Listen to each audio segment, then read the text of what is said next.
तो एक बीजेपी के अरुण गोविल ने कहा कि शाही स्नान को अमृत स्नान कहा जाना चाहिए। शाही शब्द मुगलों की याद दिलाता है।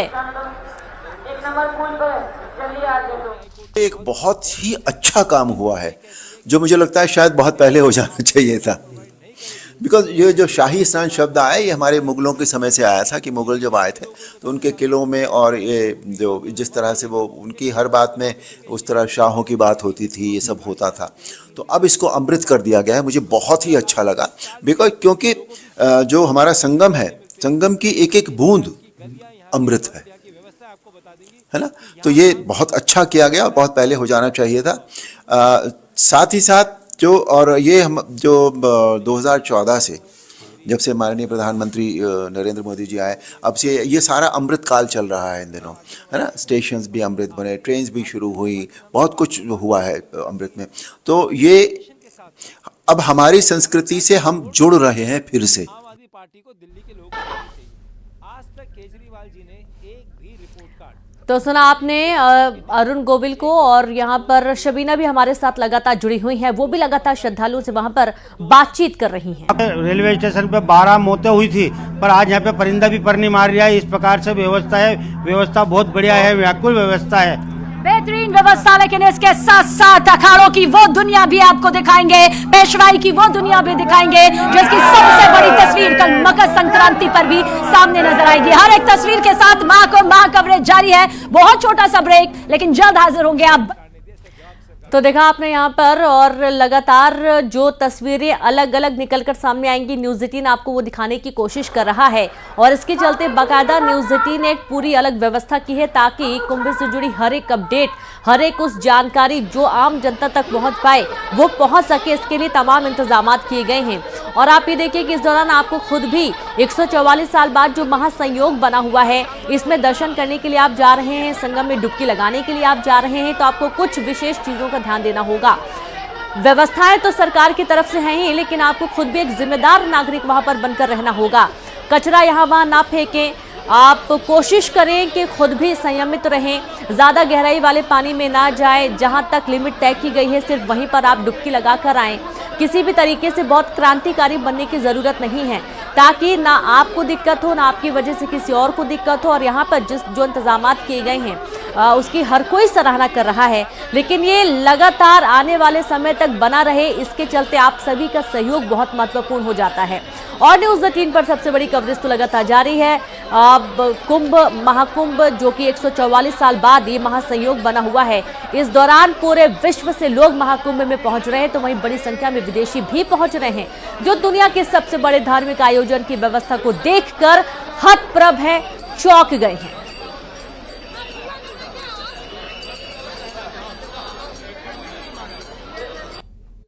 समझना आसान है, लेकिन समझते हुए उस क्षण को महसूस करना और अपने अस्तित्व में ढाल लेना बहुत मुश्किल है। और जो इस मुश्किल सफर को आसान कर लेता है वो महाकुंभ में पहुंच जाता है। और मेरे साथ एक बहुत खास मेहमान है, इन्होंने कहा कि इन्हें हिंदी के कुछ शब्द आते हैं, तो हमने पूछा कौन से। आप खुद ही सुनिए, इन्होंने अगर हिंदी भी सीखी या हिंदी समझती भी है तो कौन से वो शब्द हैं। Hindi, do you know Hindi? Namaste, namaskar, toda Hindi, sorry, Christina, Russia, Kumbh Mela, great country, Mera Bharat Mahan. I love India. India is in our heart. We wish India and Russia friendship and stop the war in Ukraine. Stop the war in Ukraine. Om Namah Shivaya. Beautiful India, beautiful Kumbh Mela. Modi. Please, peace to this world, peace to Israel, peace to Gaza, peace to Ukraine, peace to Russia. Om Namah Shivaya. Hare Krishna, Krishna Hare. मैं इससे खूबसूरत interview, इससे खूबसूरत शब्द, इससे सार्थक शब्द और मान ही नहीं सकती कि महाकुंभ में आकर शांति सिर्फ खुद के लिए, आत्मा की शुद्धि सिर्फ खुद के लिए, मोक्ष की प्राप्ति सिर्फ खुद के लिए, लेकिन एक एक शब्द क्रिस्टीना आपके इस देश के लिए, विश्व के लिए, ये सोच यहाँ पर। Thank you so much. विदेशी श्रद्धालु भी लगातार महाकुंभ में आ रहे हैं और संगम में आकर आस्था की डुबकी लगा रहे हैं। हमारे साथ यहाँ पर एक दंपति मौजूद हैं जो कि नीदरलैंड से आस्था की डुबकी लगाने के लिए संगम में पहुंचे हैं। When you came here? Yes, I came here about a week ago and I'm doing a trip around in India, and I came especially for this event because I think it's the most holy spiritual event worldwide, where so many people are coming. And you have taken the holy bath also? Of course, yes, I've taken the holy bath, yes.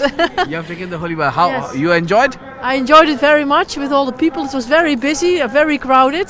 I mean, here every day come as much people as we have in the Netherlands. We only have 18 million inhabitants, so it was an enormous, Spectacular. overwhelming atmosphere, I must say, yes. And you see people from all the states in India.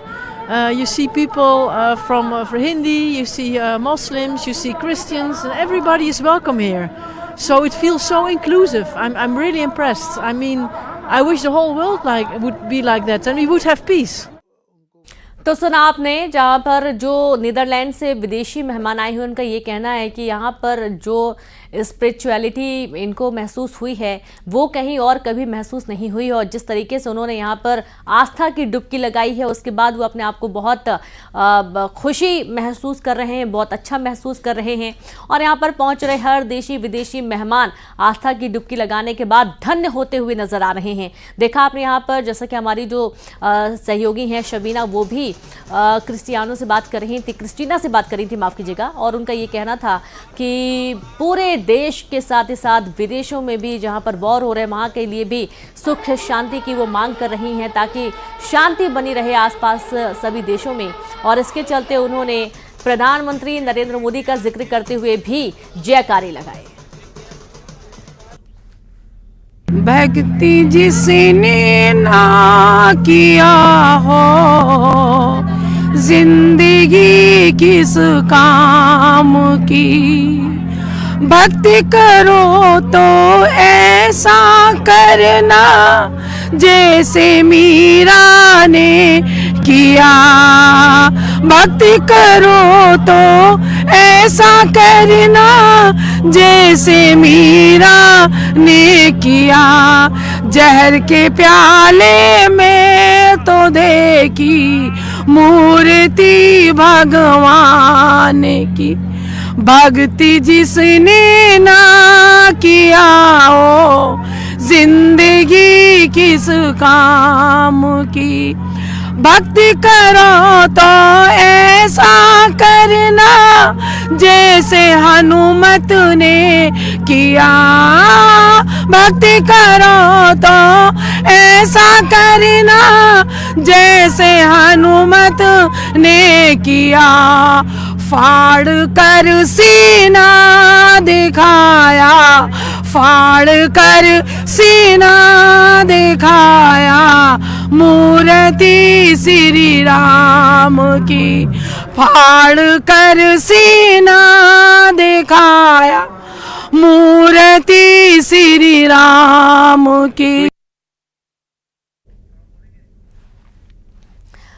तो बहुत ही सुंदर आपने भजन सुना, और साथ ही अब एक बहुत ही खास खबर है, जहां एप्पल के पूर्व सीईओ स्टीव जॉब्स की पत्नी लॉरेन पावेल जॉब्स महाकुंभ में पहुंच गईं। वो महाकुंभ में कमला बनकर रहेंगी और धार्मिक अनुष्ठानों में शामिल होंगी।